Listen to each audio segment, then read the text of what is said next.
So it's time for Weekend Wellbeing on the Weekend Wind Down show today.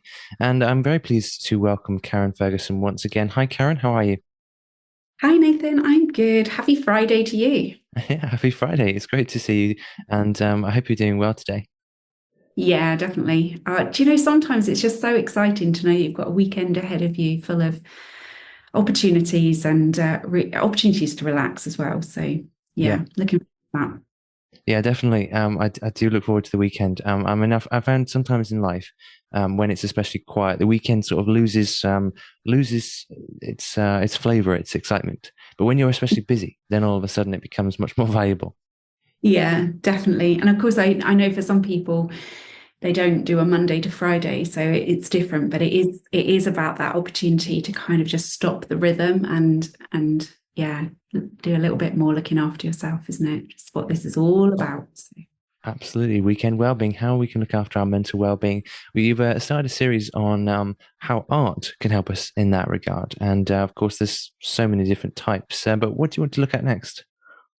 Yeah, so it might sound like it doesn't quite fit, but I wanted us just to have a focus this week on the value of reading and how that can really help us as well. Hmm. Now, of course, there's such a huge genre, isn't there? So from the very definite escapism of novels and imagination to the very factual. But some of this is also about what is good for you and what helps you. I have quite an eclectic range, I suppose. I like lots of different things. And so sometimes that sort of factual information is really good, or sometimes it's that I just want to go into a different world and escape and connect with these fictional characters and see what happens in this story. But I'm also a really big fan of reading stories about people or autobiographies and that type of thing. And so recently, I've just had this great opportunity to be away and have a few days off, and I felt a real need to escape. And so I picked up a couple of new novels from the local supermarkets, and they do the nice two for five or whatever deals they were doing. Um, and I guess I've realised that there's a certain theme I like. It tends to be more around the crime sort of theme.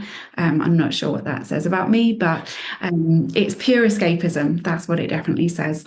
So I picked up a couple of those, and I devoured them in the course of the weekend, and I just found my whole body relaxing.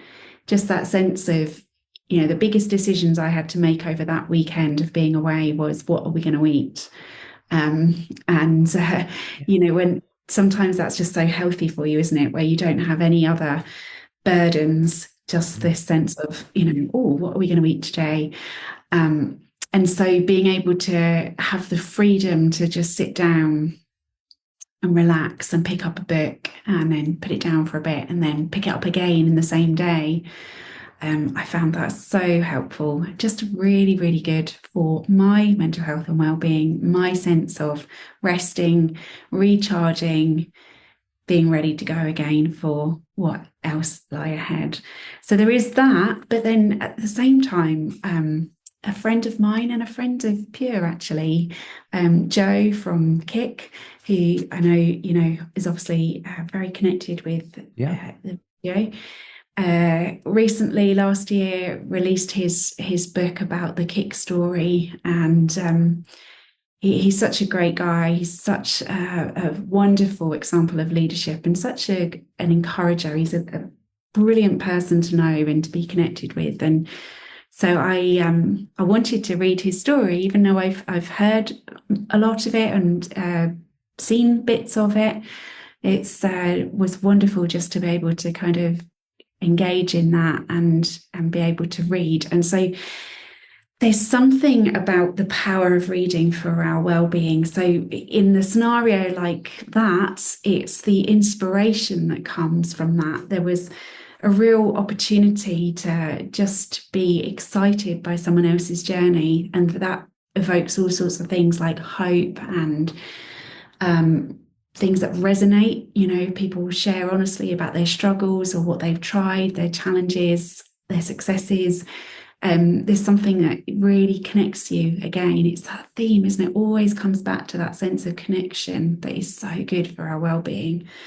Um, and then the other style, that escapism, that real giving of me to my time and indulging in looking out for myself. And that's what reading can do. But it's also an amazing opportunity to learn, isn't it? I love learning. So I love what reading does in terms of being able to discover more and be excited about this vast array of information that is out there. So it can bring inspiration, it can bring knowledge, it can bring escapism. And I know for some people, the thought of reading is just horrendous.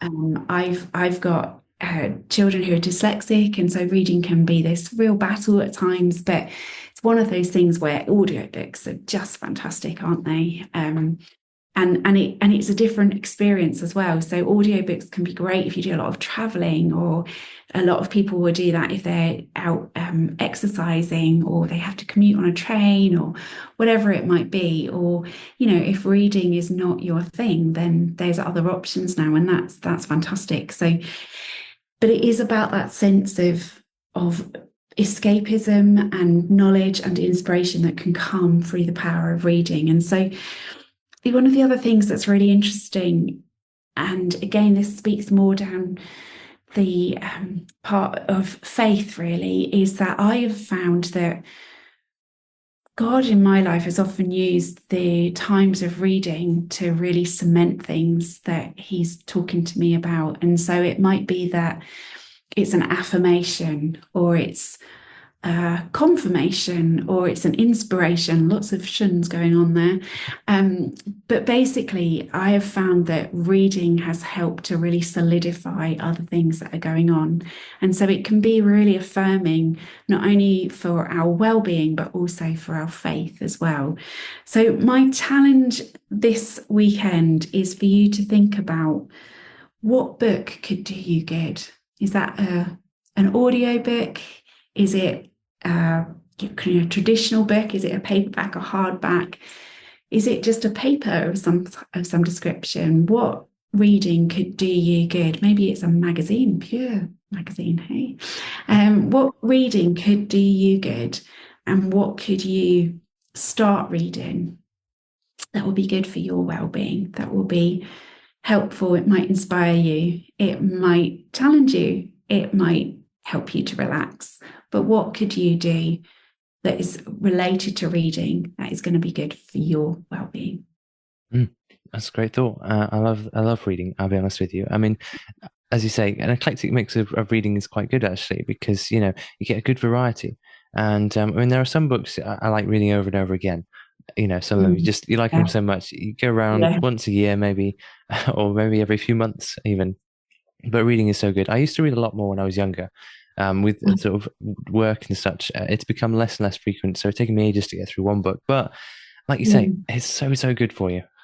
Yeah, it is. And it's the same for me. I do quite a lot of reading in my work life. And so sometimes that hasn't been as appealing when you've got time off. But this recent weekend where it was just my husband and I away, and he obviously does a lot of reading in his role, but I'm probably quite a quick reader, and he's notoriously quite a slow reader when it comes to anything that isn't work related. But he started a book and finished it in the weekend as well. So it was just one of those perfect scenarios where the escapism of reading worked for us at that time. This should never be a pressure. It should never be a thing of like, oh, I've got to now make myself do this. It's really about engaging in what works for you at what time, in what way. But that is the challenge. What does that look like for you this weekend? Absolutely. And yeah, we'd love to hear perhaps what people are reading. What are you reading? Yeah, Have you got? recommendations. Yeah, I'd love to hear what you're reading, and whether it's something that inspires you, maybe it's something just encourages you.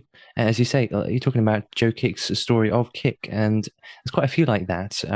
Andy B wrote one about Pure 247 Radio, how that came about. And I know John Cox from Adventure Plus has done one all about the story of Adventure Plus. So there's loads out there.